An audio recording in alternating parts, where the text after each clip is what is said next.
Hey there, friends. Good morning, good afternoon, good evening, whatever time it might be where you are. Welcome back to the live stream.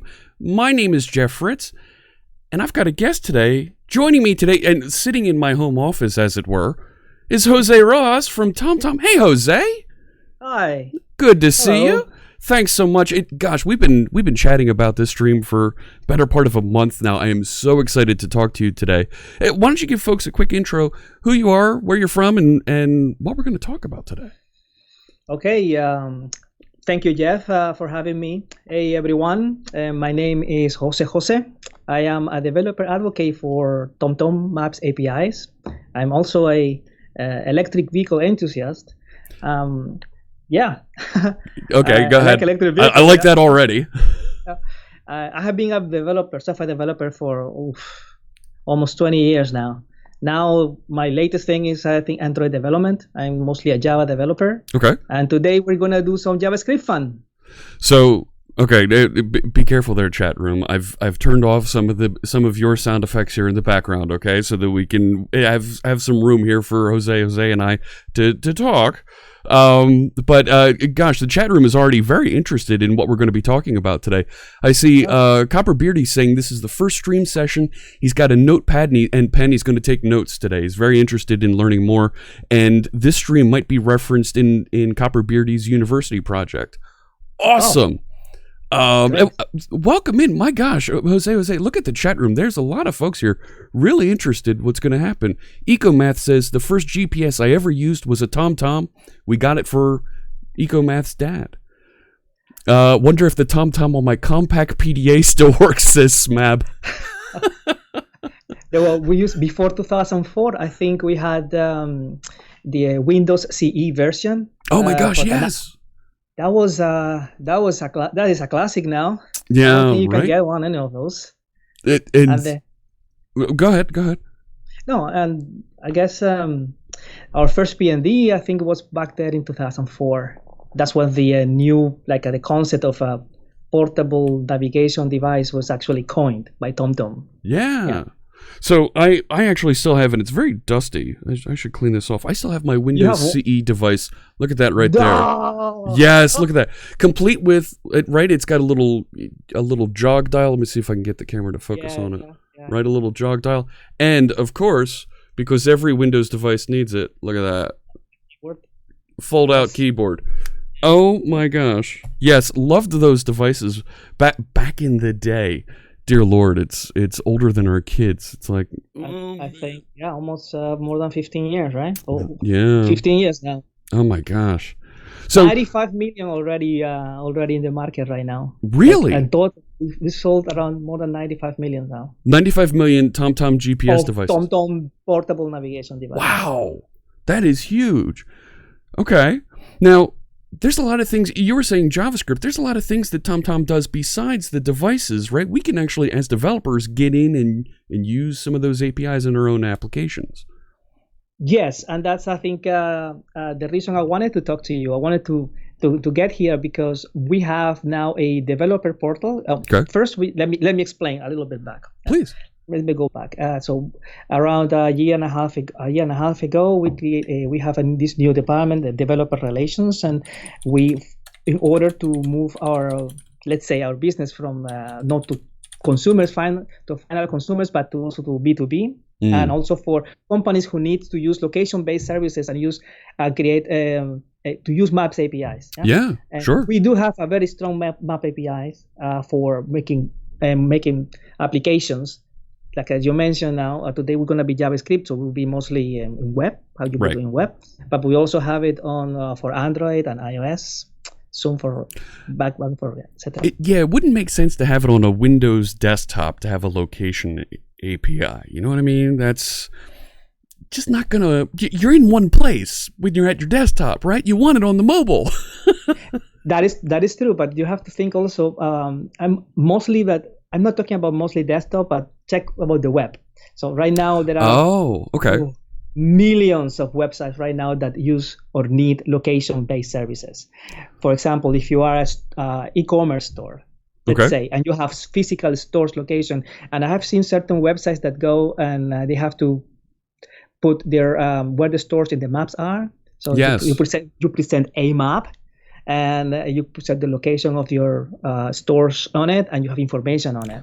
Oh, sure. I want to know where the nearest Starbucks is, so I know where to go to get a coffee. For example, or let's say you have an application that wants to calculate your route for every day. Like you mentioned, for example, you want to go for coffee every day. You want to see you are driving to work, and you want to see. Like where can you go for your next Starbucks? Or the traffic, right? Based on traffic, yeah. Yeah. And this is no. Go ahead. That's right. It's one thing to have location and to be able to calculate a route, but without the right traffic, is that secret sauce in there that I'm going to be listening to the traffic news reports on the radio or something, so that I can actually get to my destination on time. I feel like GPS without traffic, right? It's like a hamburger without cheese. It's like, I need this. This is important, right? Yes. Actually, we've been collecting traffic information for over 15 years. Oh man. Okay. So what we have right now is the ability to create a route with exact ETA, like estimated time of arrival, based with historical and real-time traffic information that no one else has. Oh wow! That, for example, is and every developer who uses our Maps API have access to that to that data, to those features. Well. So some questions that are coming in about your APIs now. You mentioned Android, iOS, JavaScript. Folks are asking. Harrison464 is asking: Is there support for Xamarin APIs from TomTom? Actually, we're working also for the multi-platforms in the future. It's not there. Okay, Xamarin I know is popular, but also React Native is popular. Okay, sure. So I think we're working on a React version soon as well. Very cool. So keep an ear open, and it might be coming soon for Xamarin. And we like hearing that feedback, right? That certainly helps you and your team decide whether or not to drop in and provide Xamarin support. Yeah. And folks are talking about Tim Hortons, whether they should go for Tim Hortons coffee. I see what you're going for here. Yes, it's because I was in Canada. Yeah, right. Our demos, one of them goes in Toronto, so yeah, we'll find some Tim Hortons around. We'll see about that one. Hugo, Yes. Hugo says, TomTom was such a great innovation progression that it became the Kleenex of GPS navigation devices. Yeah, when you referred to a GPS device, it was, oh yeah, let me go get my TomTom. It didn't matter if it was a TomTom device or not. It was the TomTom. You just Yes. Yeah, for many years in the consumer's mind, it was like if I want to get a navigation for your push on board on your car, you were thinking just give me a TomTom. I'm gonna get a TomTom for a present, absolutely, etc. Yeah, that GPS device. It's in the dashboard. Well, it's my TomTom. Right. It might not be the brand, but so. You have some new APIs that you want to share and we can take a look at. Now, I got in, I was interested in talking to you about this because I'm working on a couple applications here that folks are going to be able to use on their mobile device at some point. We're not there yet, but I love the idea of adding location into an application. So chat room, we've been working on this resource management, this person scheduling application. I've been thinking it would be cool at some point in the future to be able to drop in location services there so that not just scheduling, here's when I have a class, but be able to schedule where is the class and be able to do the location and do some GPS navigation to it. So when Jose brought some of these APIs to me and shared them, I'm like, this is great for that application in the future. Probably won't get to it for a couple months, but I love the idea of this. All right.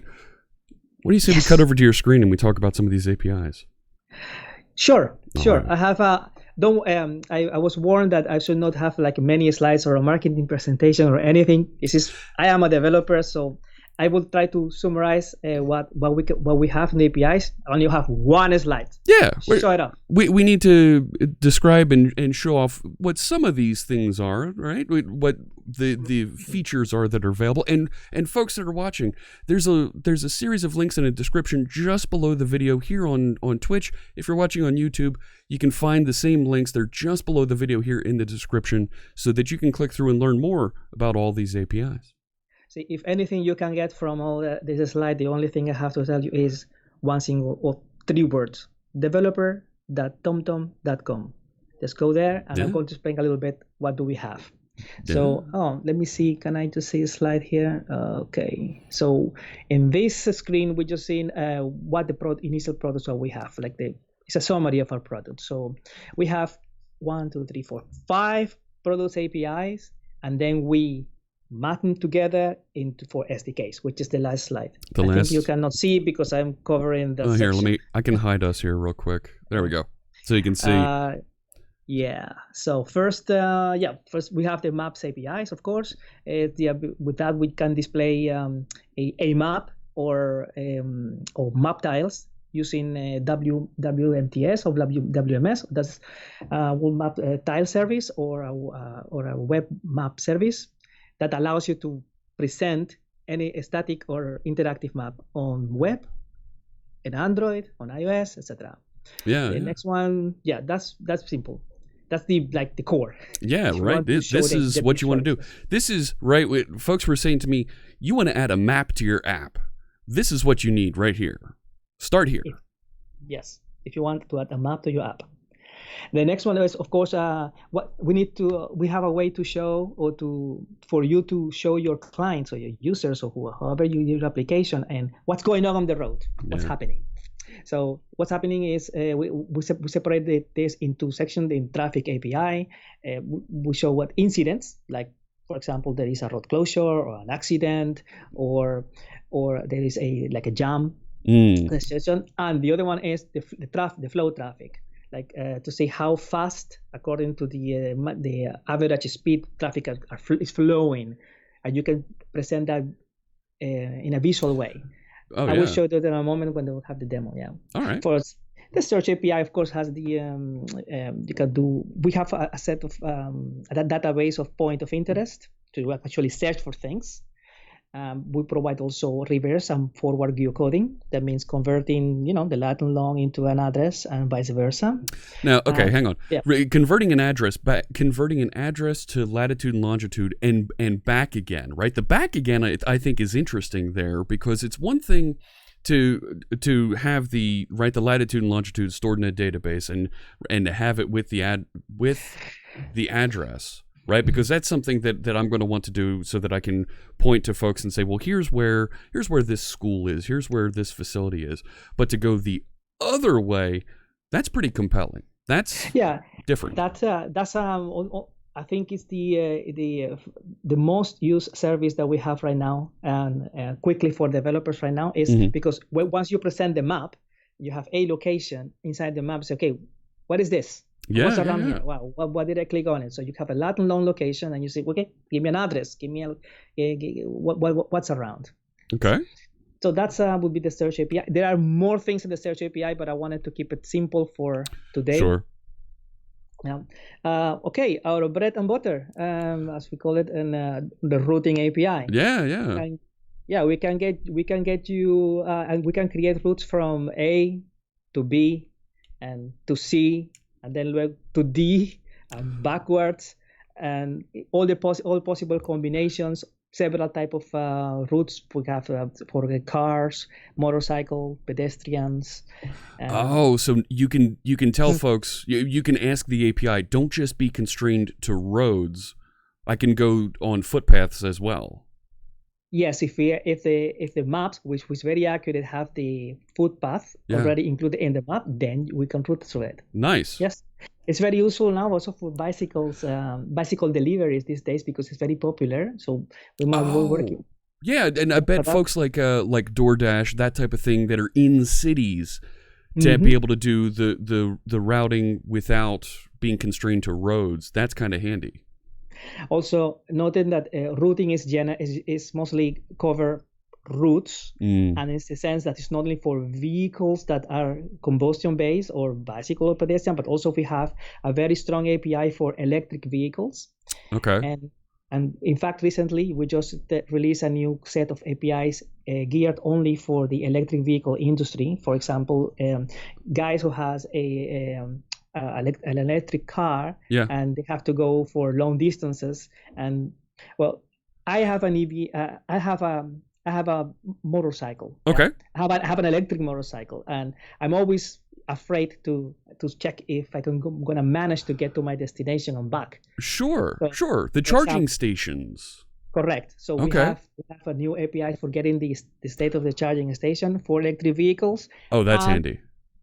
And how to create a route and give you calculation with your automobile, electric or combustion engine, to see when do you have to actually recharge and for how long. Okay, that's pretty cool, chat room. Yeah. Now, the chat room's asking questions about the different voices that are available. I don't think voices are part of this. And voice, I think you have to do on your own here, friends. Yeah, I think it meant the different. When you get in routing API, we also provide the instructions, and when we are driving in the old portable navigation devices, we have a way to change the voices and download voices. When you're on the devices, yes. If you're adding this into your app, you're going to have to do your own text to speech using whatever voices you have available. Yeah.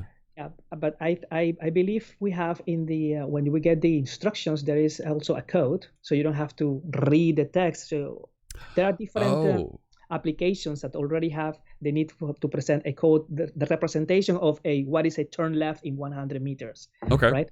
And then the code will say turn left, and the code means something, and then it will be interpreted by your API, another API that actually do the text to speech. Okay. I will show you in a moment after this. Maybe we should go a little bit onto our developer portal and show a little bit how it works. But sure, let's. It's an interesting question though, because it is. I remember a couple of years ago, people were, the fad was to add the new fancy voices for the PND. Uh, I had once we had the Homer Simpsons. It was very funny how Homer Simpson actually talking you when you're driving. Okay. Oh, yeah. Right. There's some of those classic voices, right? Homer Simpson. Somebody was saying Yoda, Mr. T. Yeah. Yeah. Yes. Yeah. So, there's a question here from Nothing Else Matters. Speaking of the routing API, Nothing Else Matters services the oil industry in remote areas like the Permian Basin in Texas. Are there ways to get these remote roads added? They're actually used daily. I'd like to write software to pick up the oil and report routes. It's a big question. Do we have contacts that we can get the chat room in touch with so they can have these things added to the map? First, there is inside TomTom.com. There is a forum for contact us. Usually, it goes straight to a person who is very knowledgeable about the topic that you want to talk about. In this case, if they want to add or make sure that certain roads are included in certain maps or they are actually accurate, for example, or if you go to, or he's a developer, I assume he's a developer. Yep. To developer.tomtom.com also that we have a form, a contact us, and that question will go to me or to the other evangelist or person. So yes, I can help you with that. Yeah. So you have Jose's Twitter over there. If you want to drop him a quick line, you can get in touch with him offline. There you go. Nothing Else Matters says thank you. Cool. There's also questions here about what 3 words and map code. TomTom supports map code. I'm not familiar with what 3 words. Yeah, map 3 words is a private, it's not public per se, but it's another company who creates a way to identify a location anywhere in the world with literally 3 words. Oh, nice. Simple as well. That I don't know exactly how it works. I know that there was some discussions to add it as well into a search API. So when you make a search and you pass the 3 words, it will give you a location. I don't know how it works really internally, but yes, it's getting quite popular. Very cool.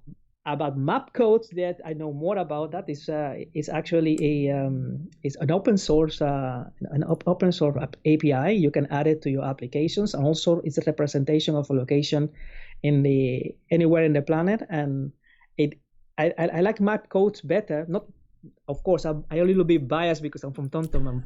It was developed from TomTom and actually developed it. It's because it's the binary file is like 245K. It's tiny. Wow.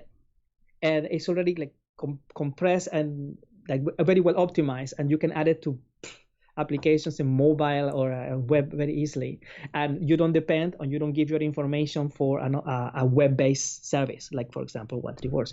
I am not sure exactly how it's connected, but that's all I know about it, for example. Okay, all right. Yeah. So and geofencing is another item that you had there, is a feature that's available. Yes, this year with the geofencing API, you are able to create a project, and the project you select up to thousands of, we call it fences or geometrical shapes, and then when you put an asset, it's very useful, for example, for logistics and transportation, especially trucks. So to get to know, you pass an asset to the API, and the API will give you a report, and the report tells you if it's inside the geofences, which one geofences are connected to it, how far, how close, or inside, etc. It's very I think we have a nice call, I think around a month ago, for someone who wanted to duplicate the Pokemon Go. Oh, which is wow. Which is a geofencing application. If you think about it, it's a geofencing application. So yeah, we can do that. You can actually write with your own Pokemon Go with our APIs. All right. Chat room, your own Pokemon Go. I love the idea of that. What do you think? Yeah, you can, or you're on a scavenger hunt. Yes. Which I remember we were a couple months ago. I think we were in Poland, and we were participating in some scavenger hunt event, and they gave us these tablets, these iPads. Okay. I think.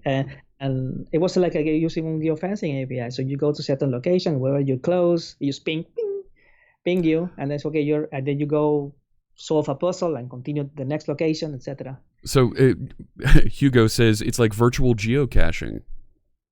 Yes, but remember the geocaching is the fun is actually to find the cache. Yeah, right. Usually they put the data long, and I've done geocaching before, and I think the fun is to get to the location and see around and say, okay, where is this cache, this box? Right, this thing. Yeah, to find it. But yes, yeah, your viewer is correct. It's like your own geocaching as well. Nice. I wonder if geocaching already has. I think they already have their own like a style of game, like a scavenger hunt as well. That would be interesting to replicate. If you want to. I don't know. I haven't done enough geocaching to, or kept up with it recently. Yeah. So, All right. So, how do we use some of these APIs? Well, I think we should. Let me see if I can stop sharing for a moment. Can you go back? Oh, hey, it's more of you. Yeah, also thank you. Let me cut back to this view while it changed screens there. Nobody saw anything. Nothing to see here. Everything's just fine. Everything is just fine. Yes. That's how you can tell this is live, friends. Is it? Maybe it's Memorex. No. Maybe. Okay, I wonder if we can see. There we go. Now I'll change back. I'm sharing right now. So I want. It looks like your camera froze. Oh, okay. I will. Just turn it off. Turn it back on. I will do the trick. Yeah, there we go. How about that? Yep. Good. So, okay. Welcome to developer.tomtom.com. Makes sense. This is our developer portal. Okay. And I encourage people who want to make location-based application, go and visit us. Create an account. It's very easy. We only need your email address and a name, and that's it. It's totally free to join the program. You will get automatically 2,500 transactions free per day that are reusable, that will be countable every day. So if you use too much, yeah. So as a developer, 2,500 transactions, that's a lot for you to be able to test and start building your first application. Yes, usually it's more than enough to start prototyping. Even actually, we have some production that you don't need more than that. Okay. Let me see. And the most important things that I wanted to tell you here is, okay, this is the group of the product APIs that we will talk about later on. And let me tell you, if you register, you don't have to worry about credit cards because we don't ask you for one.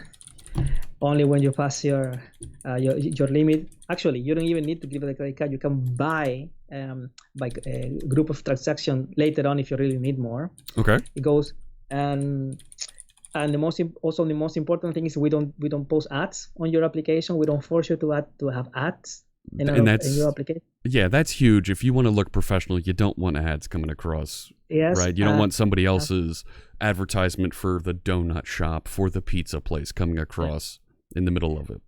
And we will not track you.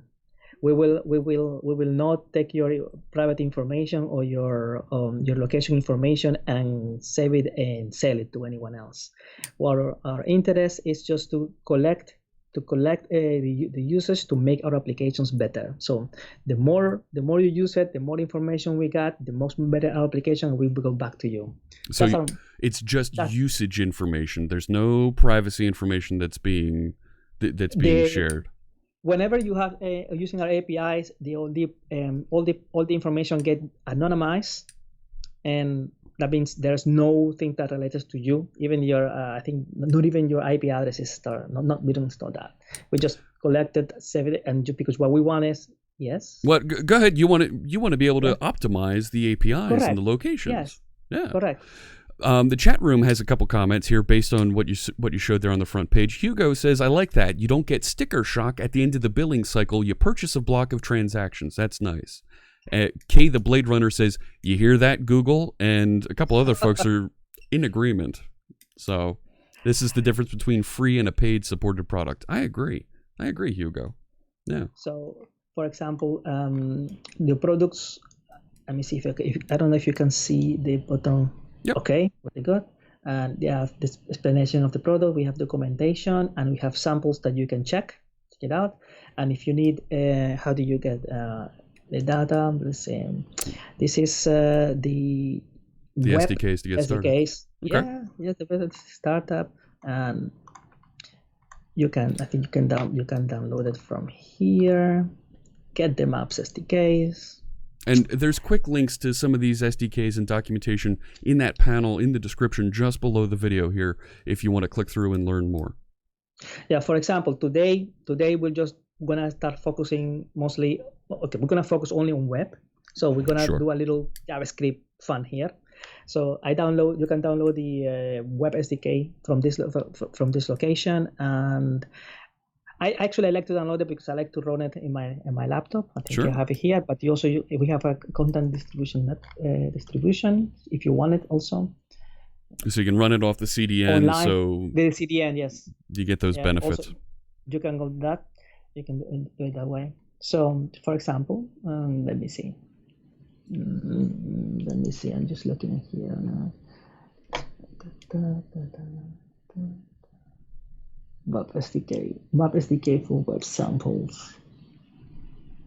So these are the examples now running in the browser for us. Right now it is, yes. It is, but I am right now on the developer portal.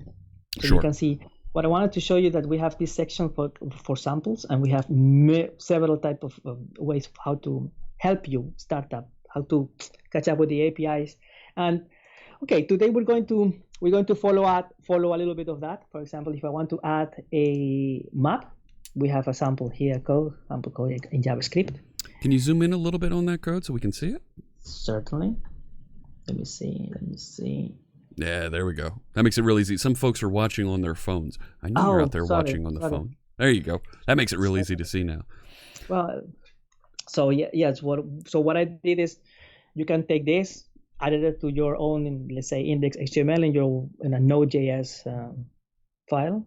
Mm-hmm, yes. Mm-hmm. Are you reading the code? Yeah, I'm reading. It's just right here. Yes, and we can show a little bit if you want. We can start. I can show you what it did. Let me just read the code myself here real quick. I love that. Okay, first off, having style sheets so it knows how to load, how to position the map makes perfect sense. And it's 3 lines of JavaScript after you include the APIs. Defining the map, specifying your API key, that makes sense. Style, there's different styles of maps. All right, I got to see more about that, because I know some folks like the terrain maps and the city maps with all the roads, and just defining. Sometimes you don't need all the literally all the layers that are compound for the vector-based map. Yeah. You don't want to see motorways. You want to see a small city with different colors, or they change the shape and color of lines and roads, the color of flakes. I don't know. You can figure your own up. You've got your own style for your application. You want things to be colored to match it. Makes sense. Yeah. Okay, this looks like an easy API to add into an application. In the chat room, Smab is suggesting it might be fun to try using these APIs with Blazor. You know what? That's not a bad idea. I don't know if you've seen Blazor, Jose, but that's that .NET WebAssembly framework that we've been tinkering with here. Might be interesting to try that. Maybe not during this stream, but in a later stream we can see how the two fit together. Is that Blazor like makes web components? So you can use Blazor is a very component based framework that compiles C# code into WebAssembly, and there's a JavaScript bridge in there that you can use to crisscross. So I like what Smab is suggesting. Maybe there is a possibility to take some of these APIs and, using the JavaScript bridge, cross from C# and be able to, in the web, right, you go from .NET code and activate and interact with this. That might be interesting. Cool. Okay. Let me see then. All right. Let me see if I can open. Before our call, I copied this in a file, Okay. and I added my API key. I have my own API key, and I saw. Let me see if you can see this. Oh, there we go. Yeah. Yeah. Philadelphia. So I added, yes. Great place. So I'm sure it is. Of course it is. Wait a sec. Come on, I've got a sad tube of that. What? You're sure it is? Come on, man. But to be honest, I never been in Philly. Okay. All right. We'll have to work that out sometime. We have to work that out. Absolutely. Some of the folks in the chat room are saying though with the sound effects, they know I usually play horses whinnying whenever I say the word JavaScript. JavaScript. So there they go. All right, chat room. Did you? Okay. Very good. Okay, so this is running locally on your machine, and yes, and we just put a map on the screen. Okay. So it's a simple screen. It's the default. There's a little delay there between my screen and what you see there. Yeah, there is about a 2 to 3 second delay in what you're seeing, and another second or two before the chat room sees it. Okay. So I hope it's not. Okay, so this is using the standard, the default map style, and this I just added that code that we just saw before. Like copy paste an HTML file. I downloaded the SDK and fired it up, and of course. And you set a latitude and longitude to center on that's near Philadelphia. Correct. Cool. And I can show you. That. Let me see if I can. I don't know how can you see the code on Visual Studio Code. I wonder if you. Oh, I see. Yeah, so if you just share your screen, you can drag and drop those applications on. So. Okay, let me see. Hey, thank you for the cheer, Fairy Wings. And there were some other folks that hosted and followed a little bit ago. While Jose's getting the code loaded up there, I'm going to just take a quick look at the chat room. Hey, JAF1021, good to see you. Hey, Svava, thanks so much for dropping by. Hugo with 9 months of subscription. That is awesome. Thanks so much. There we go. There's the code. Let's see if I can. Let's open a Visual Studio Code. And you can zoom in. Go ahead. How can I zoom this? I don't know how that came up. How the heck did you get that to fire? That is not on the screen. All right, you got me there, chat room. How'd you do that? Open Windows.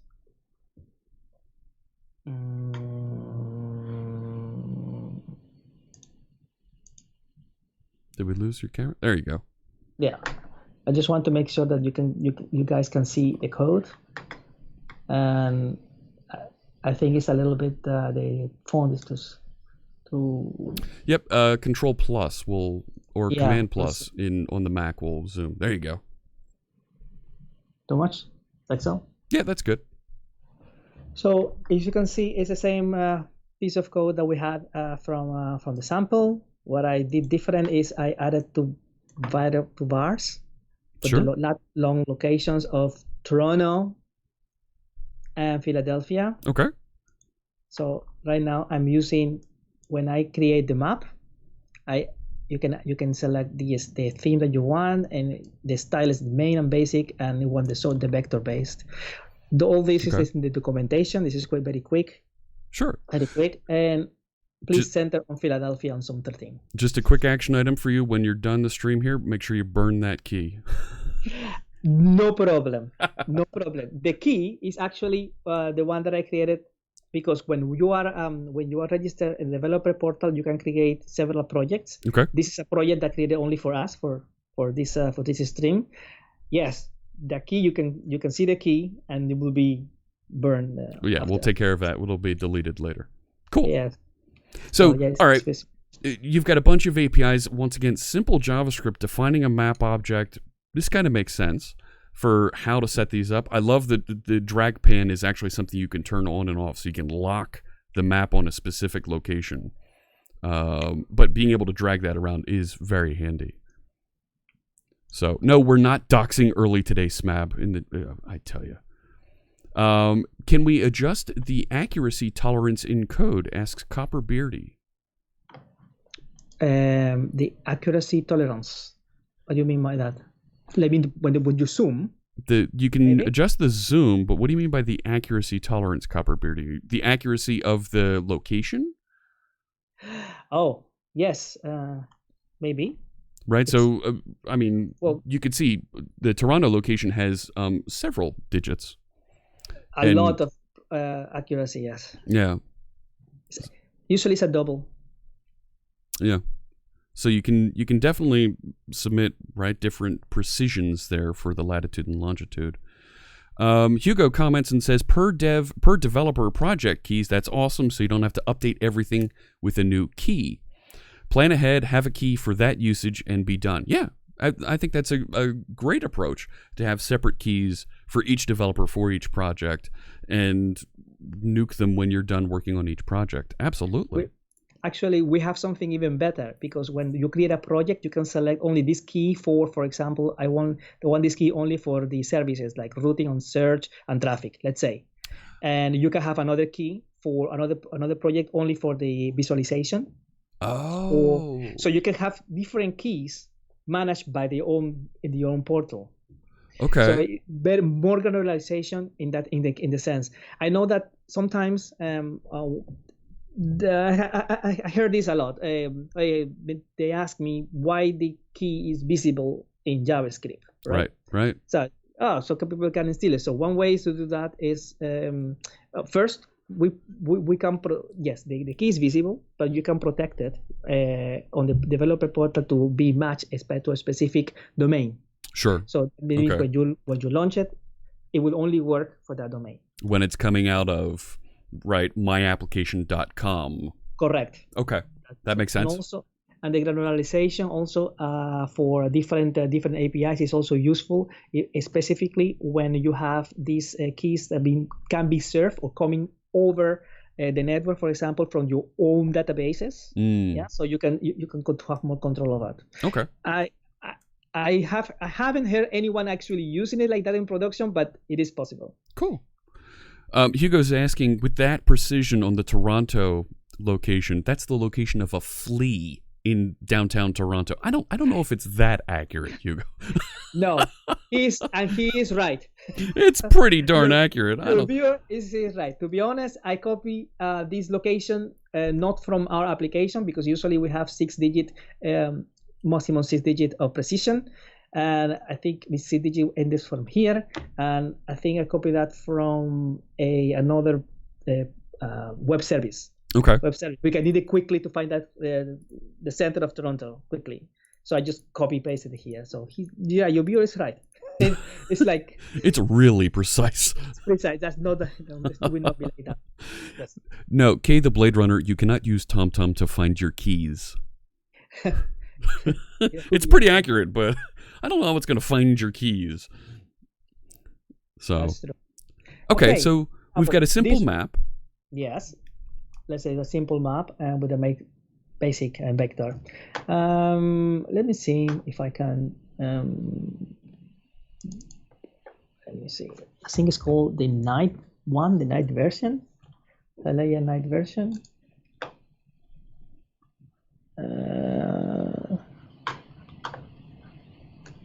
Oh, my server is down. You need to restart the application. Probably. Wait. Maybe. Okay. It's not.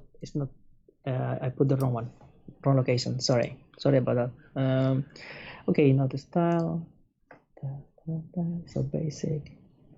I think the style is night here. Oh, so you can get like dark mode. Yeah. Oh, yeah. Oh, there we go. That makes sense. Yes, right? For night one. Yeah. What else do we have? Please don't tell me you have hot dog stand style. We have a hybrid one, which is the one which has no background. All the geometric lines are dissipated. Okay. So you can use it for putting several layers. Okay. It looks funny though. Let me see if I can see it. It's been a while. We don't use I don't use hybrid much, but Yeah, for we've been example, we've been joking uh, in a couple of other streams about the hot dog stand theme that used to ship with Windows. oh, I Right, see. the bright red and yellow and orange, like, oh my gosh, what the heck? Okay, it didn't work this time, but okay, it's fine. I just wanted to show you this. Different modes. Let me see.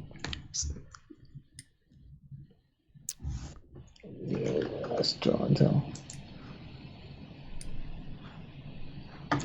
There we go. So yeah. And now we're on Toronto. There's a question in the chat room from 01 Benz. What can I do with Python and the TomTom APIs? Well, this is JavaScript to get the maps. So if you're running Python, you're going to be running it on the server. You can still run this in the browser, right? But if you wanted to run Python APIs against this, you don't have Python SDKs right now. Is there somewhere that developers can go and suggest and report, hey, here's my favorite environment. I'd like to be able to use APIs with this. Like the same as a Xamarin, the same as we got. Yeah, provide that feedback. Yeah, we got also a request for React, which is pretty much popular these days to make web application. And yes, your request has been heard. So, yeah, you're asking the right person, 01 yes. Benz, and yes. Jose will pass that along. Especially because you know that these data scientists usually use Python, eh? Oh yeah. So it's mostly Python, right? And now they want to also use the traffic information to get more data and calculate and have numbers and whatever they do. So yes, we need to provide some Python. Right. I would think it'd be neat to use in a Jupyter notebook. Right, where you have that interactive documentation to be able to do some, like you're saying, some big data interactions and then plot it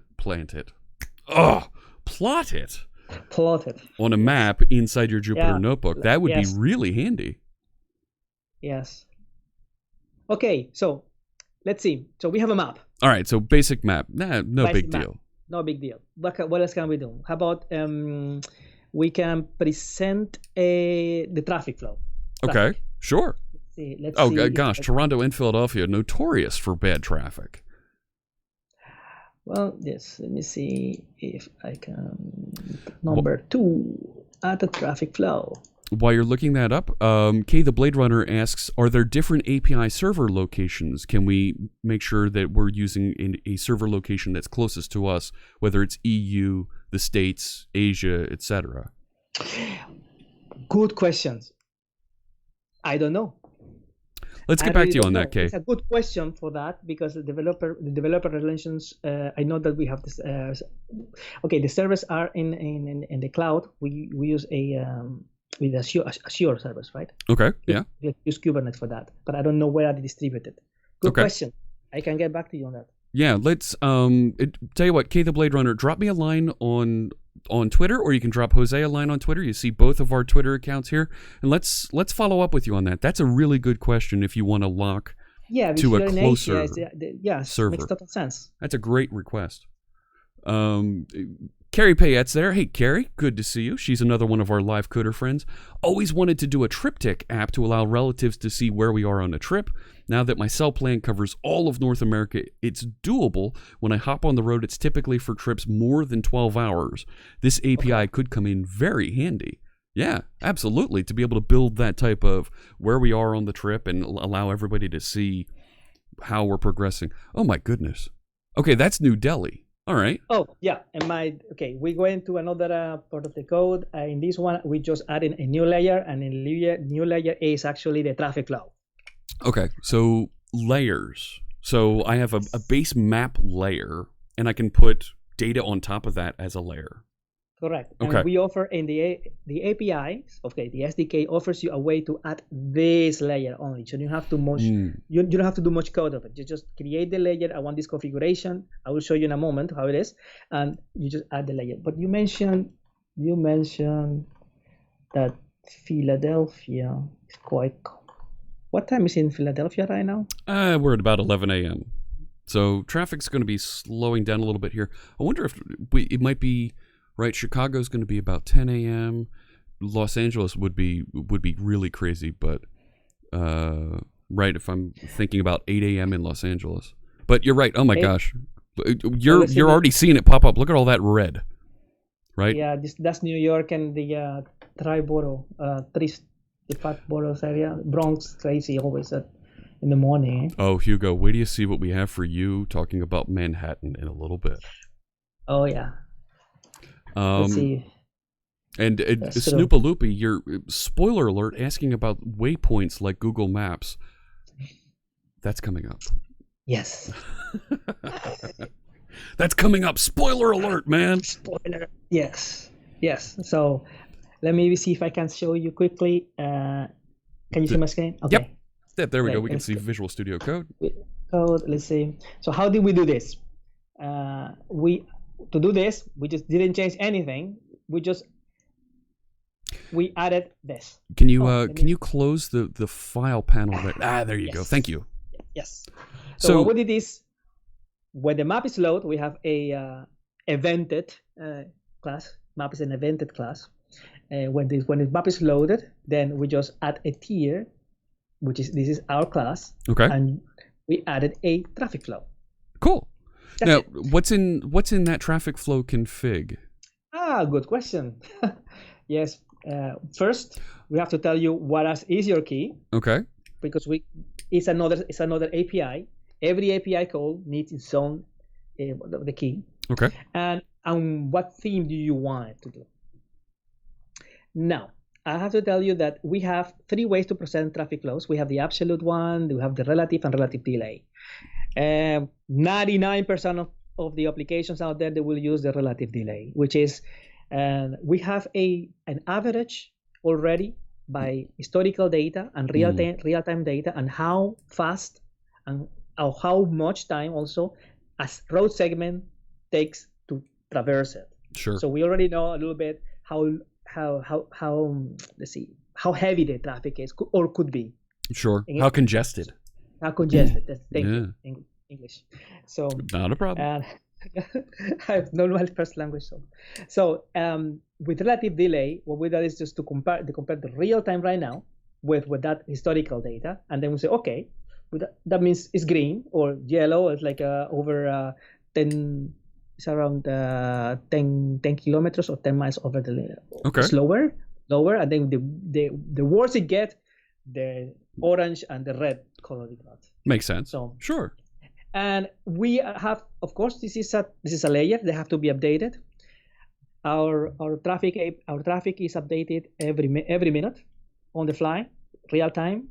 So I'm refreshing every 300 milliseconds. 30 seconds. 30 seconds. Yeah, 30,000 milliseconds. Okay. 30 seconds. So if I wanted to conserve APIs there, I could really push that out and say make it 5 minutes. If your API is only updating once every minute, by me updating every 30 seconds, there's at least every other refresh isn't going to pull new data. It's an overkill. Yeah. Yes, it's true. So there you go. Now you know, friends. Yeah, so it's very, very easy. Now we have traffic. What else can we do? Let me see. Quickly here. The more, oh my gosh, there is. You're right. We should play the more. Now you know. Traffic data is only updated once every minute. Don't refresh it more frequently than that. The more you know. That was a thing here in the States. The more you know, music. Okay. There was a network, the NBC, the National Broadcasting Corporation, would have this. The more you know, and it would be some sort of a factoid to help you live a better life. Yeah, okay, whatever. Oh, I see. Yeah. And in Canada, they had it in Canada also, DJ Bass? Okay. The more you know, it was in Canada also. All right. I didn't know that. Let me see how it goes. Now we're going to modify the style a little bit. Okay. Oh, look at that. Oh my gosh. Copper Beardy custom layers. I think. Where are we? Yeah, you folks are right on top of this here. This looks like a custom layer already. Look at this. So those are buildings. Yes. We are back to New Delhi, I think. Yeah. Let's go to another town. All right. New Delhi is super, super crowded. Super dense. Yeah. Dense. Yes. So what are we going to do? So inside the SDK, there is a folder that contains the styles. You can go and open it up. The one that says the night one, the one that says the main version. You can open the style. It's a huge JSON file.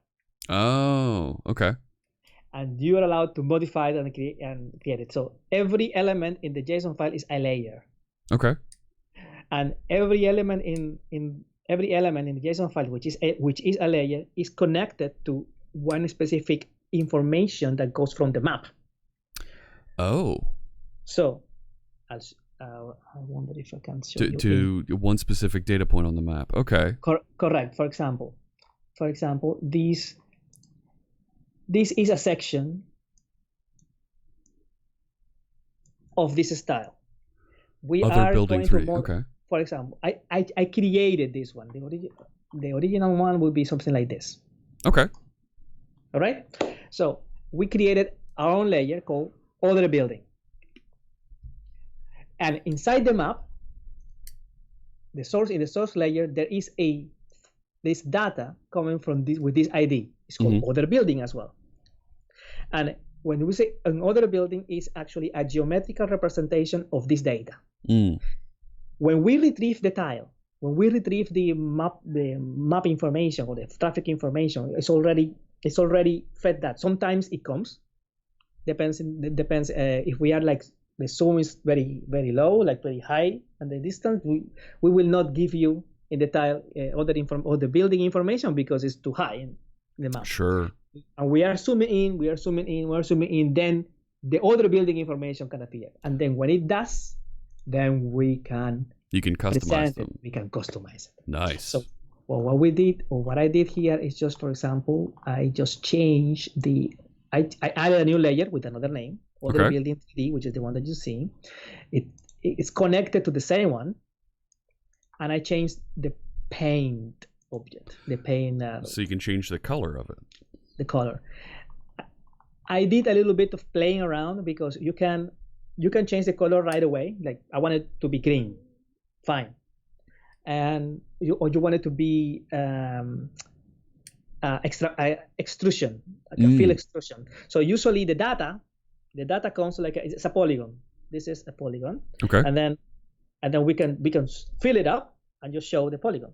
Like for example, what we do here. Oh yeah, just a square, a hexagon that's the appropriate shape for that building. Or an area. Like for example, this green area here is it could be a park. It's a something. park. Yeah. It's a park. Yeah. But the data for the building, for example, it comes also in this format. And when we presented it, what I do in this case is change it to a type of fill extrusion. And what it does is it accepts other, let's say, other parameters. Okay. And what it does is just get an extrusion of the fill. And that's why you see the 3D object. And it stands up, right? It looks deep on there. That's cool. All right.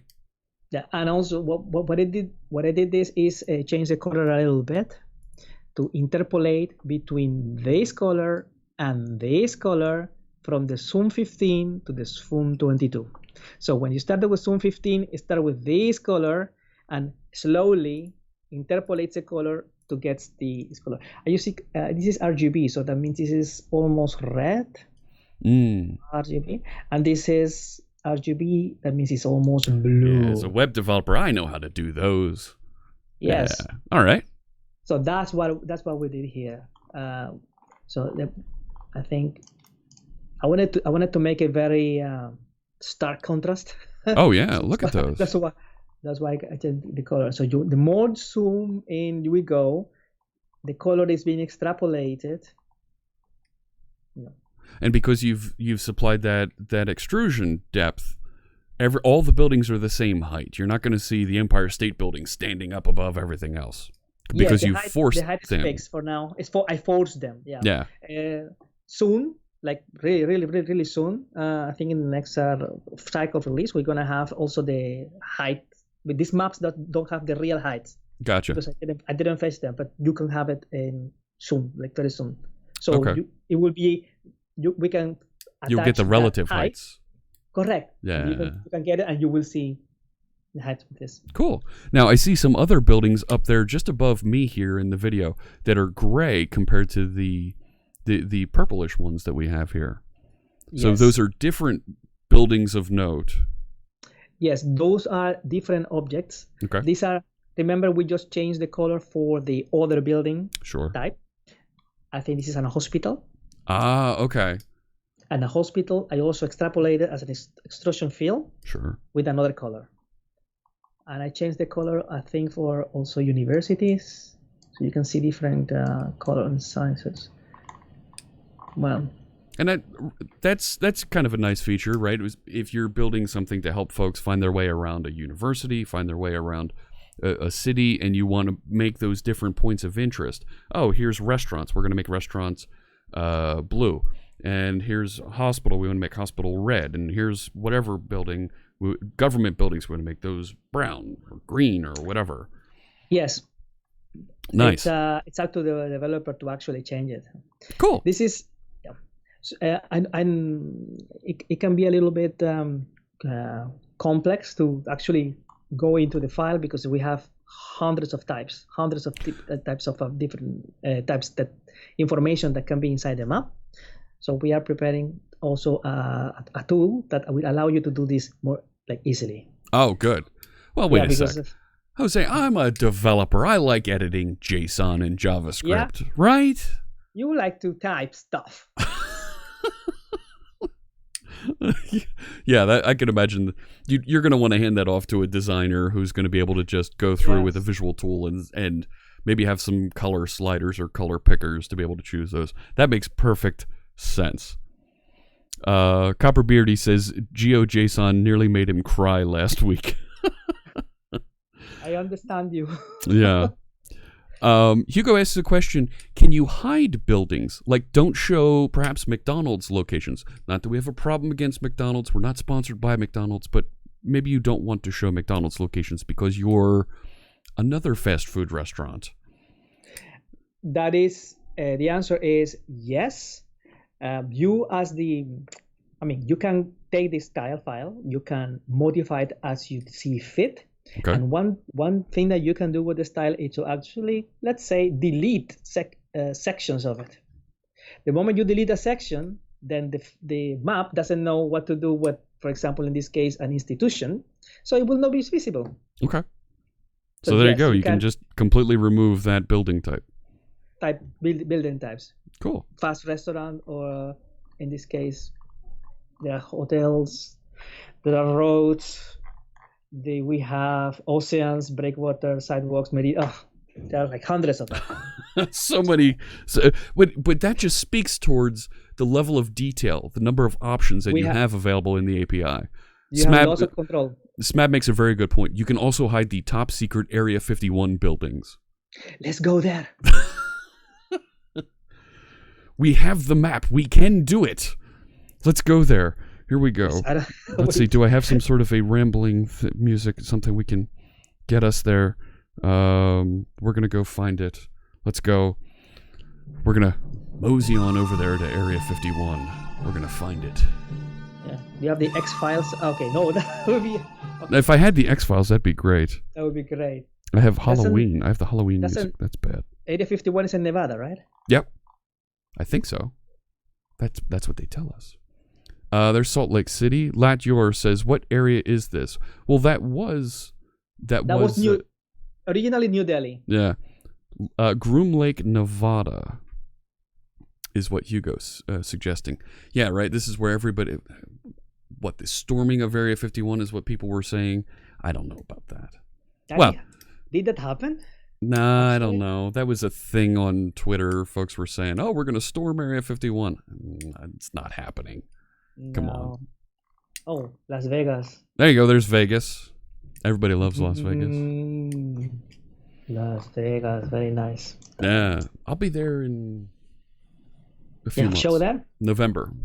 Yep, Dev Intersection show will be there for that. So you have to. So SMAP's actually getting a little bit close to I know the demo you wanted to show a little bit later here. Solving clues to open up bits of the map, or to make a little bit more detail. We could do some interesting things there. Oh, look at that! All right, so now, all right, the map is different color. You have different color buildings. Yeah, the buildings in Las Vegas are very big. Nice. They're Vegas colors for Vegas. You can say that, yes. Yeah. Cool. Okay, we can do something actually productive. Yes, absolutely. Let's go. Let me see if I can show you here's something here quickly. Right. Sure.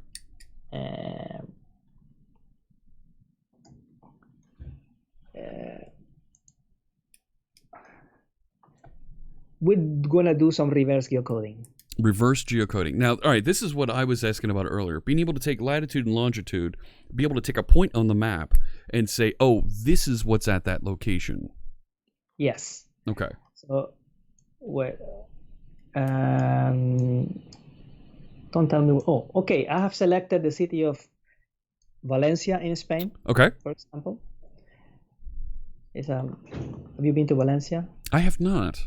I haven't been many places in Europe. Need to work on that. Yeah, it's very I got warm. I got lost in Brno, in the Czech Republic. That was a pain because I couldn't read any locations. I'm like, where the heck am I? Oh yeah.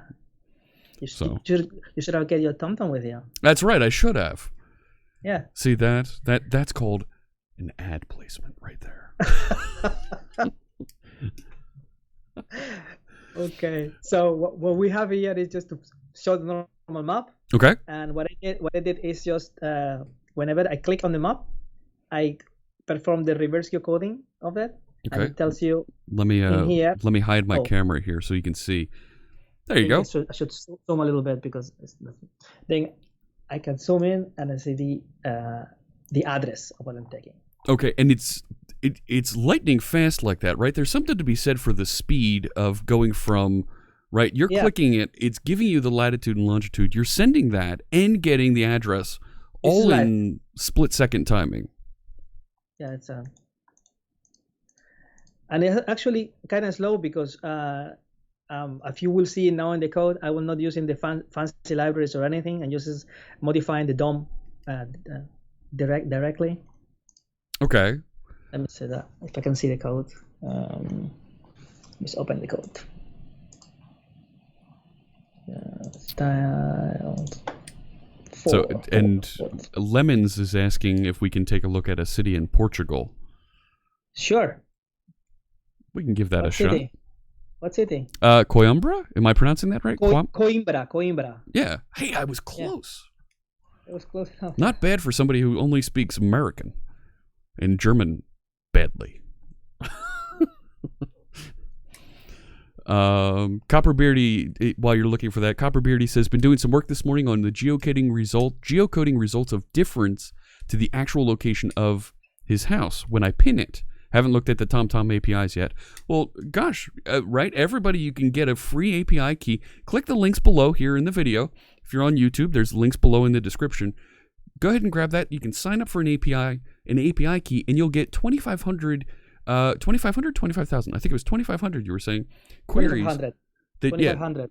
A day that you can run and query and interact with the TomTom APIs. There you go. Coimbra, just as, where was it? Lemons PT was asking for. And we can click around in there and yeah. There you go. There's the address. I love the riverside of in Coimbra. Very good fish. Really? Yes. Right. Very nice. Are there fonts on sponsored components for React, Vue, etc.? Asks EcoMath. Well, so those other JavaScript frameworks you're not supporting directly yet, but you can still, it's JavaScript. You can still integrate with the APIs. You're going to have to do a little bit of work. Yes. So, but definitely some interest in building some optimized SDKs for some of those JavaScript frameworks. Yeah, I know I said it. I said it there, chat room. Yes. So, very cool. All right. This is good going, but it's nice, yeah. So to follow up on the question about the ideas for, well, I think font was the wrong word that he meant there. Can I change the fonts on the map if I wanted?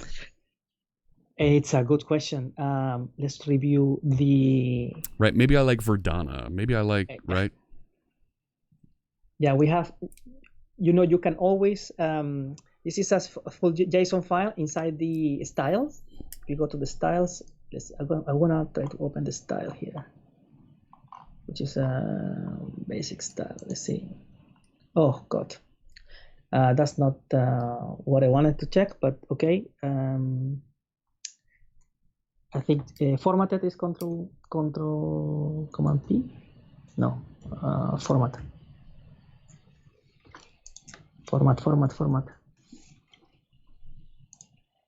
Oh, you want to do the automatic formatting? Automatic formatting is a shift command.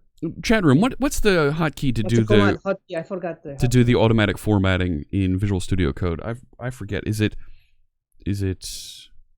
Well, actually, you might be able to do Command P and then type in format, and it'll find the command for you. Command Alt F is what Hugo is suggesting. Command Alt F. No, that's the find. Control Alt F. Command Shift P and type in format.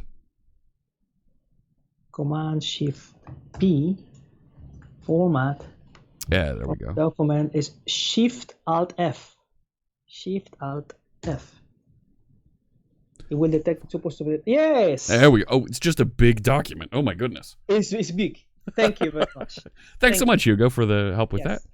Yeah, different key map on. I just wanted to show you quickly at the beginning of the file. Yeah. There's a location where the glyphs are, and they are predetermined location. I don't know exactly how the glyphs are configured, but there is a way for you because to change the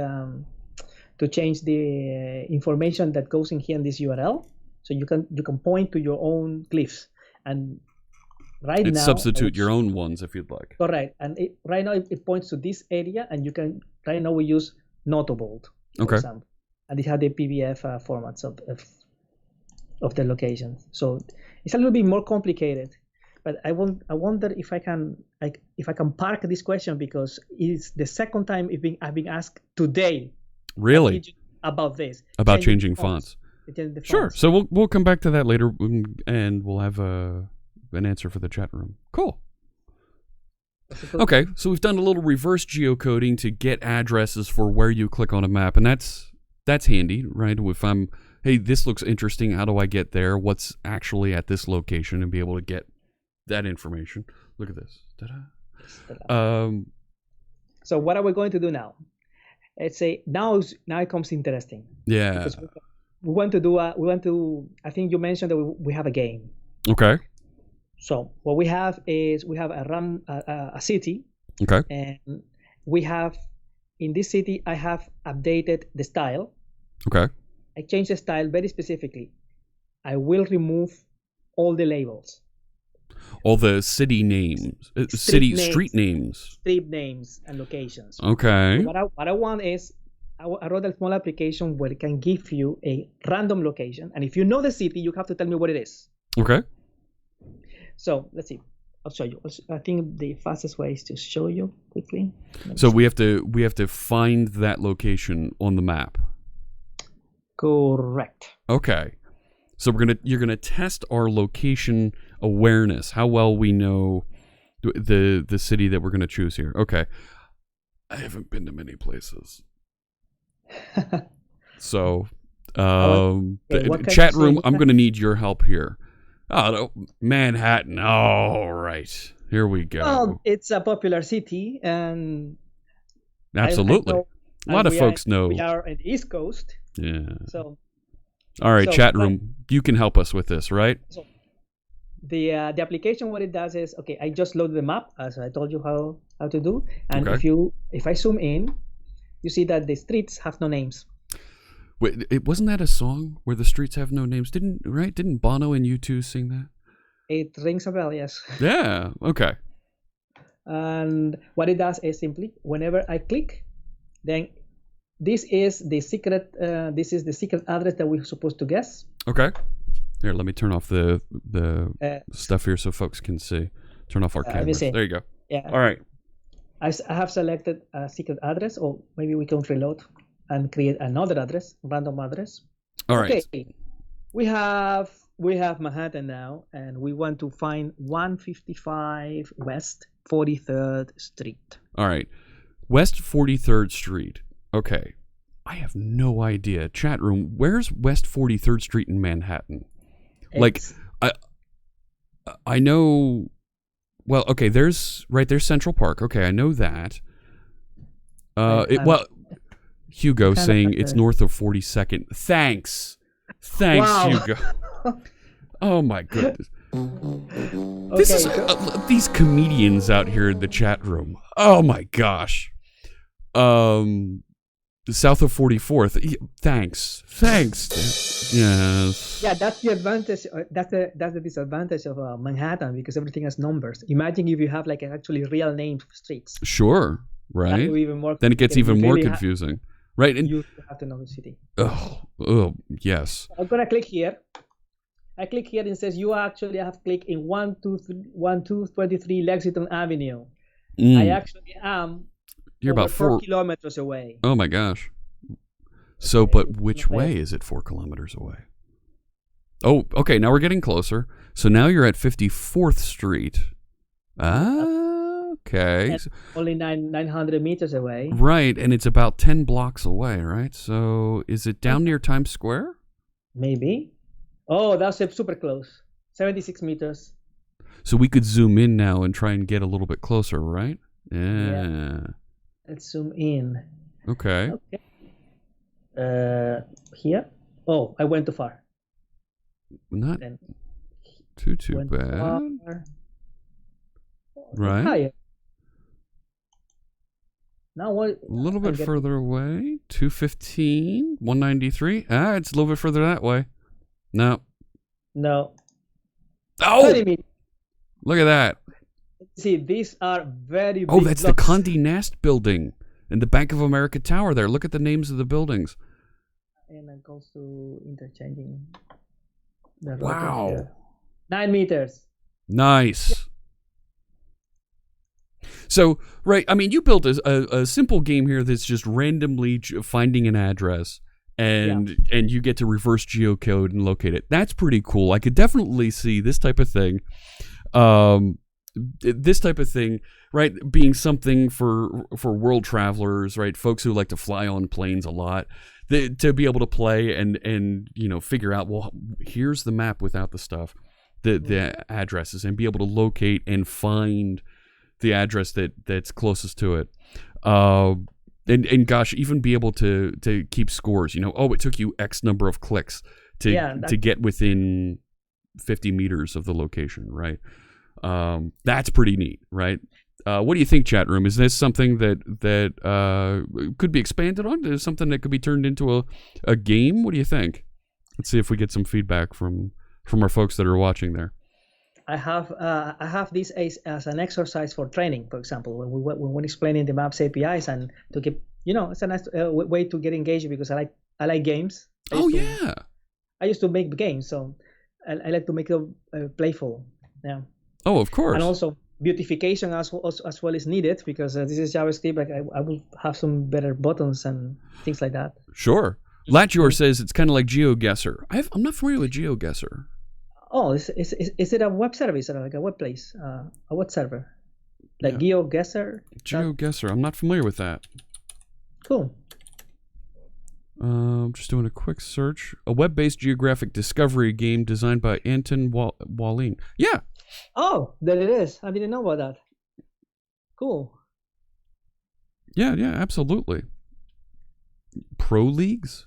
There's pro leagues for GeoGuessr? Oh my goodness. So people actually play a lot on this one. And they do that with Google Earth. Nice. Cool. Or Surly Dev says, or maybe you zoom in on an address like this and you have to guess where it is, then each guess zooms out a little more as the number of points decreases.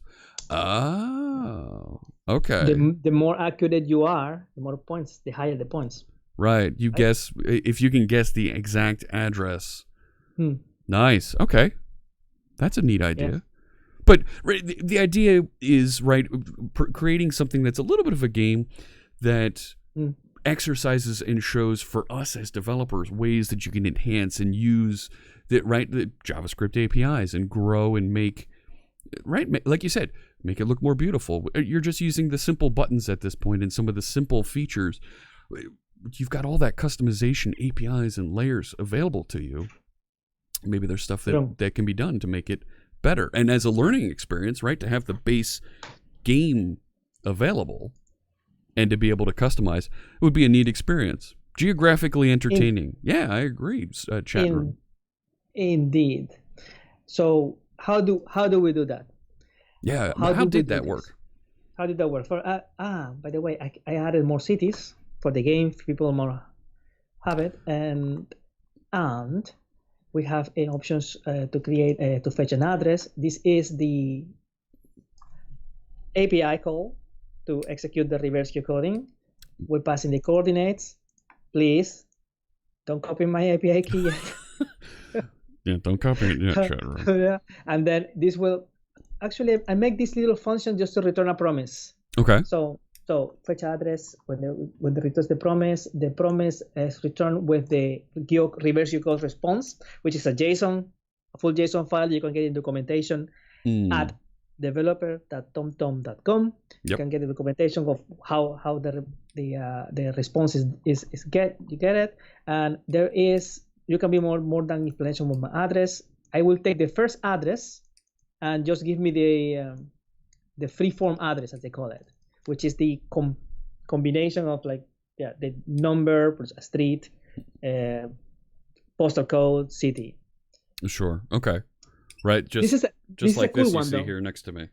Correct. Yeah, this is a cool one because the free form address is always dynamic. And in the US, you start with the number. I think in Canada it's the same. Yes. The number, street name, city, and then postal code. Yeah. For example, right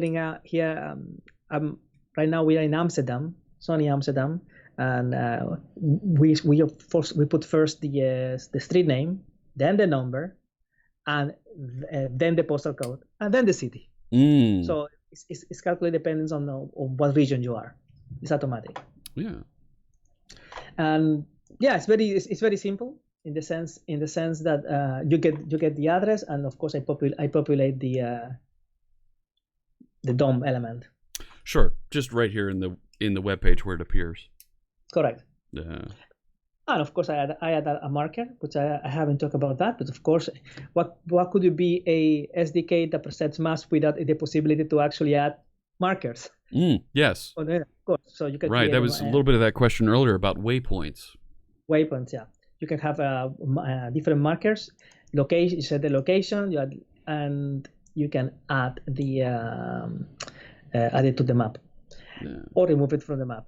I want to make sure that in this case, if you can see the market receive the icon, and the icon can be an image. In this case, I'm creating a div object. Let me see if I can get it here to present inside which is displayed as an element. Get current location icon. I have it here. Yeah. What I do is I just create a div element, and we do have in our CSS file, we have a bunch of icons. Yeah, we have a bunch of icons, and in this case, this is the name of them. You can go to in the SDK, you can see the list of the icons we have, and in this case, I just added this icon that's called start. Now, and right, that's just a glyph. I could use something from Font Awesome or from some other font, or even an image if I wanted to, right? Of course, and you have control of the DOM. You can add in the div whatever image you want to add. It says HTML. Yeah. Copperbeardy is suggesting a game. Find Jeff's hats around the world by following clues to their locations and earning points. Come on now. What kind of hat do you have today? I just went with a blank hat today. You don't have it? Okay, no, I blank hat. So, yeah. You're gonna need one of these. Oh, look at that! That's a beautiful one. Back it up just a little bit. It's out of focus. Yeah, it says TomTom developers hats. Look at that. Yeah. I don't have many white hats, do I, chat room? Shall we send you this one, dear chat room? You think he deserves one of this? Come on, chat room. I deserve. Hint, hint. Yeah. No TomTom hat. Oh. Okay. Fair enough. Hugo thinks I've earned it. All right. I don't know. I'll leave that up to you. My address, my post PO box is just below here on the on the Twitch channel. Ancient Coder suggests that my hat collection needs to grow. The hats are my Pokemon. I need to collect them all. Yeah. Thanks. You gotta have them all. Oh, Hugo's comment, no TomTom hat, was my observation that I don't have one. Yeah, no, I don't. So that's I would be more than happy to accept a hat and wear it on a couple streams, of course. Yes, Cool. certainly, Dev. You can send me postcards from anywhere in the world. Address is just below me here on the Twitch channel. That's the PO box that you can find me at. Postcards of people wearing hats? Sure, absolutely. And we can plot them on our TomTom map. See how we brought that back around to the plotting and the points? Yeah. Sure, you're welcome to send me an AWS hat, Frackberg. You're more than welcome to. You won't find me wearing it on a Visual Studio stream, but sure, we might wear it here. So, all right. So we can plot points with the current location. So when you plotted the secret address here, right? Yes. We could, right, because we can plot points, we could have, right, some sort of a feature in the game or something that says, oh, you've made 10 guesses, and actually plot a flag or something, a Finnish flag, that shows here's where the secret address was on the map, because we have the APIs. True. Yes. Cool.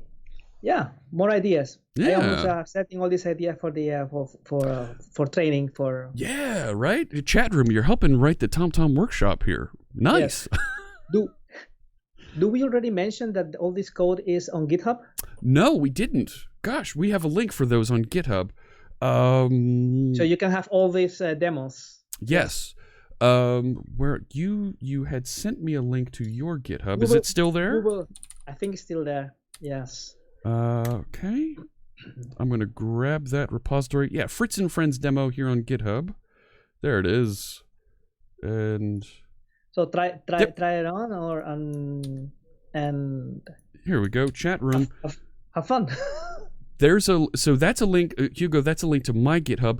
The link that I just posted. That's a link to the demo source code that you're seeing here that we've been walking through. I don't think the API keys are in there, but we'll make sure. Don't worry. It will be removed in any way. They are disabled after one day. Yep, and we'll put that. You have to put your own. Yep. If you're watching the YouTube video, that link is in the description below as well for the GitHub repository that has the samples. Cool. Ecomath is asking about a digital ink hat so that they can change the emote it displays from chat. Now, that's a little bit outside the discussion here. We'll figure that out later, okay? That's okay. That's a cool question. You have chat system, yeah. Oh my gosh, they're engaged, aren't they? Yeah. So, all right.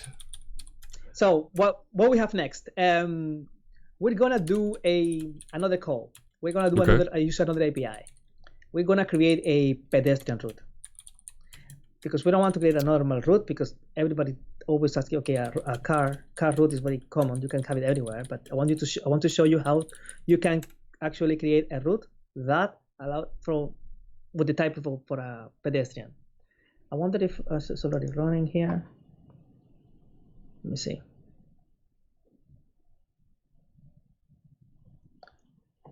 we're still using the old this same style that I had. Okay. Actually, they should not have used the same style. Let me see if I can. How do you...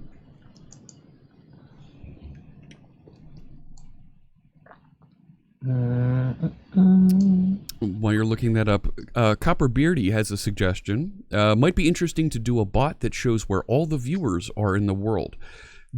That's interesting, but I think you would want to be able to opt into that, right? I can't from chat pick up where your location is, so to opt you into it, right? Web pages have a location API, so I can get your location if you go to a web page, right? So Twitch has, this is of course a web page if you're watching on Twitch, and we could put a thing that detects your location. If you specify your location, then I'm trusting you that you specify the correct location. How many people are going to say they're in Antarctica? But to map those with a Twitch extension in the wall below that shows a TomTom map and here's the locations of folks, that might be interesting. Yeah, see that Surly Dev is saying, oh, my location's the North Pole. It's not. It's not. I know it's not. Or the middle of the ocean in front of Africa, which is Latin long 00. Right. Or Area 51, Hugo's suggesting. No, see, I don't trust you. I know you, chat room. I know you too well. All right, so walking paths. When you mentioned this earlier, not only can you do car routes, but you can do walking. Pedestrian, yeah. Yeah. Pedestrian. So what we have here is whenever I click the map twice, I added two markers, or in the case, two waypoints. And from this is a simple A to B. And what I have is just to call the routing API with setting as a pedestrian, and just added it to the map when I get the report back. So as you can see how fast, and I added something extra that I didn't remember. I do remember now. It's actually to have the instructions. Nice. Because when you use the routing API, you can pass of course a parameter from. There are many parameters. Sure. And sure. Many parameters. One of the things is how do you want the instructions to go back to you? And in this case, I added the instruction to be like normal, like displayable format. Mm-hmm. Something like this: turn left in this place in 28 meters. Yeah. And I will show you how do I do that a little bit. So this is a small sample actually. As you can see, the route, the pedestrian, or the result of the route is dotted a little bit. It's also created by our own style. We can create our own style, for example. So you don't have to be green dashes. You could be whatever color, whatever line style you'd like. That is true. Okay. That is true. Let me see. I'm going to. This is pedestrian routes. And Smeb has a comment that looking at the TomTom maps, the walking and cycling paths, looks like there's a bunch missing from his town. Drop me a line on Twitter, and we'll circle back on that. Okay. So I just wanted to show you quickly. Yeah, I'm gonna close this panel here. I forgot always to close the panel, and I added the same cities. Mm-hmm. Maybe we should go to another. We can try Toronto. Yeah. And what it does is, I have created all these demos compounding on each other. So we still have to create the map. We added the traffic flow on it. We have the reverse geocoding process, and then whenever you click, I added a route. And for example, this is a style that shows how do you want to display the route. It's a function. The function you receive the result from the route API is in theory is a GeoJSON file that I convert, and then I say please map add me this layer with this name. It's a line, and the source of this line is whatever I'm passing you as a function. Okay. And please since it's a line, my the joins are round and my line caps are round. Make it blue. Sure. Make it blue, and when we reload, let me see if it actually works. So you can make it match the theme for your application. Choose the colors, the width, the style of the lines. Makes perfect sense. Oh my gosh, look at those already. Oh, I was looking at what? Gosh, what are those blue flowing lines? What blue flowing lines? Is that like a no? There's a horizontal line there. Cannot see it. Just below where the mouse is. It looked like it was moving. My bad. Moving artifact? Awesome. Yeah, right there where the mouse is. Where your mouse is, there's a line, a dashed line. That's the railroad. This is railroad. Ah, okay. That makes sense to me now. Yes. I say, what line?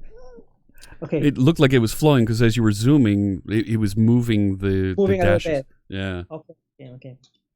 So for example, and this is we change the color blue. We can change the width, the dash array. Now it's 2x2. Huh? Okay, you can change the format. I wanted to show you how easy it was to actually to create a route. So whenever I had the reverse geocoding, I get the element. I have two markers, and when finally I have the two markers, then in the route options, I have to add the two positions. Okay. So I push. It's an array. Just an array. It's an array. So the first one push the one, push the other one, and then this is my call at the API. Calculate the route with the route option that I just sent it, and when it's done, it will return as a JSON object. And I wanted to convert into GeoJSON because we have the JSON format of our response. I know probably have people asking, why would you do that? It's because the layers, to present the layers on the map, we need to convert it into GeoJSON. Okay. That's what your APIs understand. Your SDKs. Okay. Yes. And since we are getting from the response, the instruction as well, I'm getting from as a feature. One of the properties is the guidance instructions is an array. There we go. Behind you there, I just turned off the cam so we can see it. Yep. And then so it has the instructions in there, and you're just passing them out to position. Nice. Now, I have a question now. Would you be able to see this if I go to JavaScript console? Oh yeah. You see the console, right? Yep. So actually, I think you might be going towards something that Tim Blazer is asking. Besides the instructions, does it also include ETA, the estimated time to arrive, if you follow those instructions? Yes, I'll show you. Terrific. Summary. This is the addresses. Summary. Okay, I have to just to find what is the feature collection. This is the geometry of the line. Have the sections is the guidance. Segment. It's a segment. There you go. Arrival time, departure time. So for every segment summary, which is a segment summary is, for example, we start from here and in 20 meters turn left. So for that segment, it says you have your arrival time. When will you actually finish? How many? What's the distance? And what's the traffic delay? And how many seconds will it take you to actually traverse this segment? Nice. Can you zoom in just a little bit there on with what is that, Command Plus on the Mac? Yeah, there we go. Now we can see that font a little bit better. Yeah, look at that. All right. So you know exactly how long it's going to take for each segment, if you're walking in this case, right? That was the. And this is for each road segment, and of course traffic is included. Traffic information is included in this. In this case, traffic information is not included because we have requested a pedestrian route. So as a pedestrian route, traffic is not needed because you're walking. Right. Yeah. But now that information will be here. And I think for your viewer, it would be interesting to see in the summary. This is the summary guidance sections, because there is a way to get the summary. It's not here. And summary will show in general how long the whole route will take. Oh, okay. Probably what you want to show, your estimated time of arrival. The total time. Okay. And you could, as you're completing each of those segments in the path that you're walking through, the instructions, you can subtract that number of seconds remaining or recalculate with just the sum of the remaining steps in your instructions. Yes. For example, Nice. here is the full traverse. Total time in seconds. Nice. Mm-hmm. There's a question here about the rendering of the map. Ecomath is asking, does the map load inside of an iframe, or is it injected directly into the DOM? You showed us it was a div that you placed, so it told... It's inserted in the DOM, yes. Yeah. But you can also use iframe if you want to separate the when you use I think when you use iframe, you separate the context. Okay. You can actually have their own bars and JavaScript on it. You can add it, but you can also have it inserted in the DOM because we are inserting the DOM. Yeah. Yes. Nice. Surly Dev has an idea for another game. You could turn this into a Pac-Man game with 4 players acting as ghosts, 1 player as Pac-Man, running around a city. Wait, I'm taking notes. That's a great idea. That'd be fun. Oh my goodness. Folks on their phones chasing each other and be able to watch on a map and see where they are. Take a note. I think it's a great idea, the Pac-Man thing. Yeah. Because if we have an application, like a mobile application, and people are posting their location all the time, and you can find each other, and then as you're getting closer. Yeah. Good.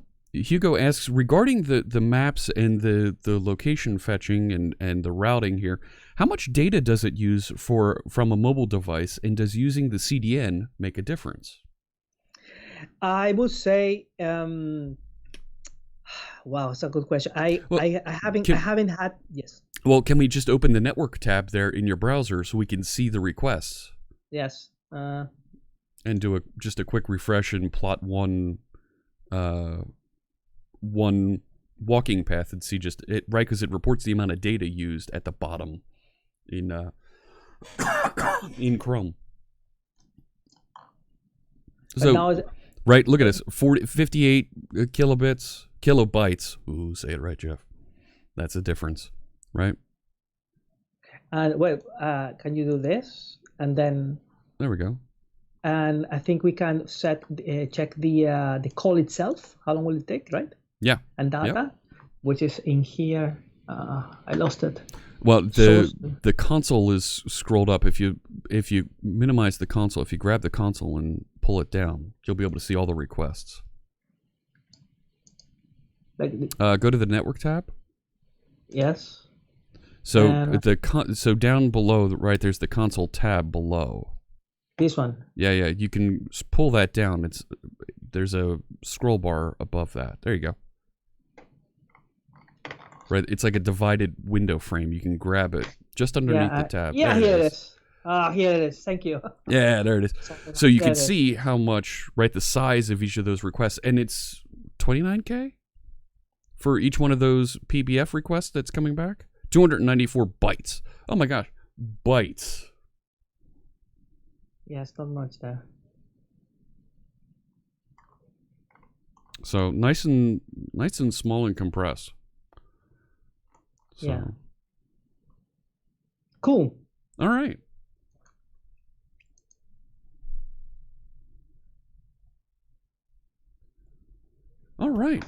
So we've got a way to walk around and plot walking paths, whether it's or just routes in general, whether it's walking, driving, these types of things, and dialing in addresses, getting times between it, relative traffic. That's a tremendous amount of information.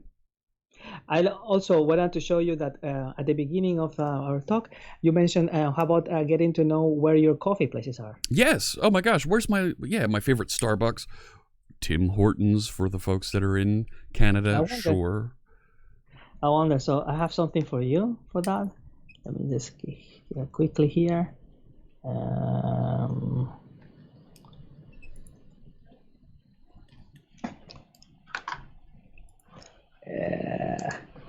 Let me see.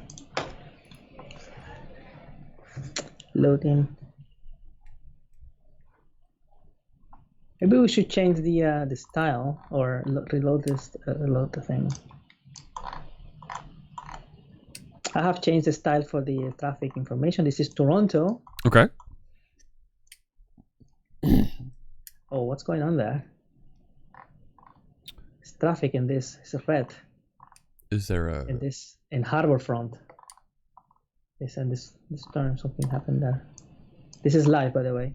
Live information about Toronto? Yeah.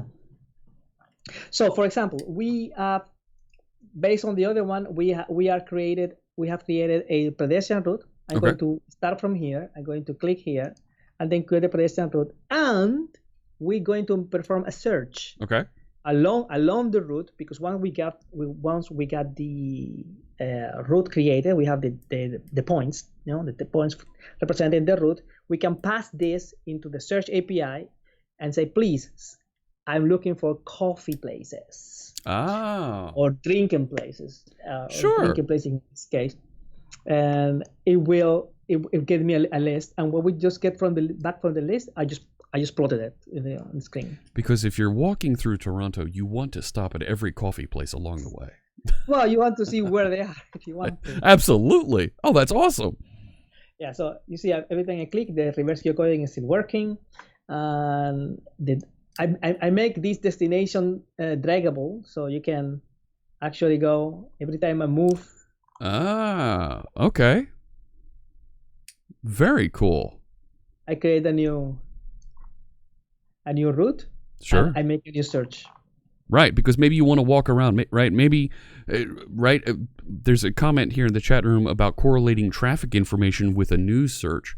So maybe the reason that some of these lines are appearing is because there's a VIP in town, a government official, and they're closing streets. Or maybe it's the marathon day, whatever.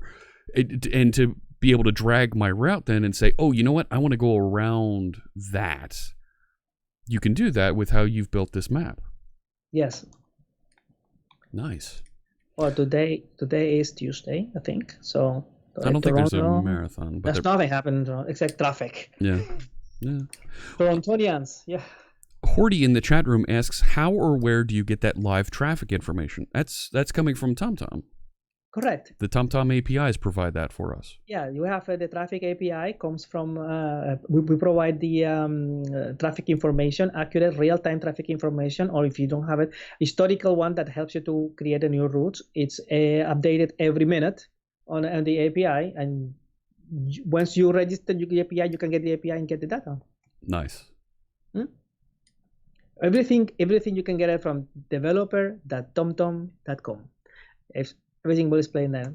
Join. Yeah. You can create your own API. Free to sign register. up. It's free to sign up. No Yeah. credit cards. We don't track you, and we treat your personal data very seriously. Yeah, friends, if you're watching, let's show a little love to Jose and TomTom. Let's click through, sign up for that TomTom API, and give it a try. Thank you. Yes. Certainly Dev has an idea for another app. They say something like when you're traveling with friends in multiple cars, such as a caravan, and someone wanted to stop for coffee, you could find a place en route and send the potential stop information to other cars. Sure. Yeah, absolutely. That is indeed. Actually, I think there is also we have the option that in our current PNDs, the portable navigation application, where you create a route and you can search for, okay, I'm driving and I need to stop. Like I need, let's say in public, I need a toilet, I need a gas station, or I need a restaurant. Sure. My kid is screaming, he's hungry. So you find for a restaurant, and then it will adapt. And because we have an application for My Drive that connects with your phone, if you have your friend driving behind you, you can actually sync and see, okay, he's stopping or something. You're hinting at Copper Beardy is looking to do something similar. He says, I'm doing in my university project a custom point of interest, but have had to chain a number of API calls to do it. So if I have, here's my driving route, be able to say, well, within how many kilometers of the route, find the various points of interest, gas stations, right, restrooms, diners, And as you're going along, be able to, at that point, light them up. Oh, you need to go, it's getting to be dinner time. Here's the restaurants within 10 kilometers of your route that you can get to. Makes sense. Makes sense. Surly Dev is asking for the affiliate link to sign up. You can find it just below here on the Twitch channel. If you're watching YouTube, you can find that sign up link just below us here in the description. Cool. We are almost out of time here, Jose. Was there? I can't remember if you had one more to show us or not. One more demo. That was the last one. That was the last one. Fantastic. Chat room. Do you have any other questions for Jose for our friends from TomTom that you're looking for help here? Maybe you're working on a project. You want to do location stuff. You want to be able to. Copper Beardy's looking at using the location API from advertising point of view, maybe find deals as you wander around. That's not bad. Okay. Could definitely see that. A new caravan moving, tracking, driving app. Sure. To coordinate that information. There's a question about where is the traffic data sourced from that TomTom is sharing. I don't think that's something that you can share, is it? No, we don't share it. We just provide it for you using the API. Where the source that you get it from isn't something that you can disclose to us. No, it's disclosable. It's no problem. Okay. The traffic information comes from different sources, many sources actually. The government, for city municipalities, they give public information. This public information as well. I'm pretty sure you have seen also the little speed bumps when you're driving. That you go over a road. Yeah. And there is like a cable that you just feel a bump. Sure. Also measuring how dense the traffic is in certain areas. We also have contracts with municipalities to get that information. Also. The application that we have on PNDs, our PNDs and mobile applications, they send what we call traces to us. Oh. That the one that gets anonymized, we just get the information like to see how long will it take you to traverse certain road segment, and we compile them in a mashup database that generates and crunch the numbers and spit out every 30 seconds, but has to be validated. So that's why I got because after the 30 seconds, you have to detect if this thing that you got is actually a traffic jam or is an accident. Then you compare with the real-time information from the city. Say, it's actually an accident. That's why the traffic is going slow. And then we adapt the incident. And then after 1 minute, boom, you got the data. Wow. In the API. That's a lot of data to crunch quickly. Yeah. Yes. Wow. Worldwake says their father was a TomTom navigator and the computer doesn't always recognize it. How to debug? I don't know what you're talking about. I think he meant for the PNDs, and he had the possibility to actually update and make inform changes of the road. Oh, okay. Has a TomTom navigator. Okay. Yeah, maybe that's another part. That's hardware. Okay. That's software. Yeah.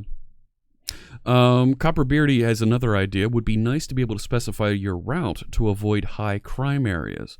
Well, I think you're going to want to mash up with city data. Correct. So that you could say avoid this geography, this area. Yeah. You do have the option in our route API, in our routing API, to avoid a geometrical shape. So if you already have the area, you say don't go through here. It will route you over. Okay. Or around it. Nice. Yes. Well, this is great. I've learned a lot here today.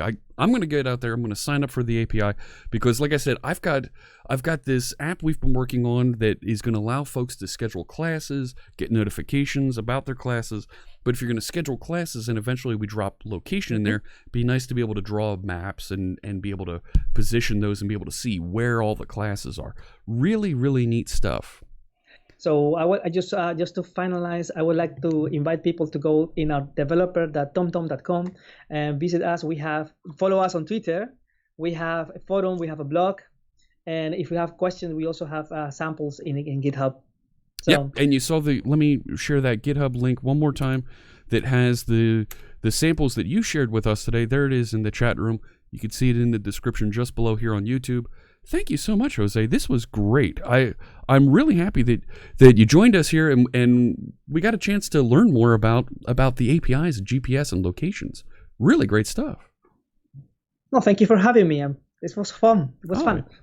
All right, let's set up. I like to, when we end a stream, I set up for a raid so we can have everybody from our chat that are watching us go over and tune in and watch somebody else who's streaming. Taking a quick look out there, who else is streaming here on this Tuesday morning? Excuse me. I don't see too many other live coders streaming right now. You know who's just about to get started? Let's do this. Our friend Brian Lagunas. He's a Microsoft MVP. He's going to be working on some Blazor applications. We haven't raided Brian yet. So what I'm going to do, chat room, I'm going to send out the raid call. Here it comes. If you're a subscriber to the channel, grab the first line of text out from the bot there. Copy it onto your clipboard. If you're not a subscriber, that's okay. Grab the second line of text. Copy it onto your clipboard. We're going to announce our presence when we get over to Brian's channel. And I'm going to start that raid. Thank you so much again, Jose. This was really great. I'm going to play the background music here as we get ready to head out. Thanks so much, everybody. And we'll send folks over to developer.tomtom.com. Check it out. Learn all about location and how you can use the TomTom API's free 2,500 requests per day on your developer account. All right, friends. Great. Thank you. All righty. We'll see you. Say hello to Brian for us. And I'll be back tomorrow, 10 a.m. Eastern, 7 a.m. Pacific. Take care, everybody. Bye.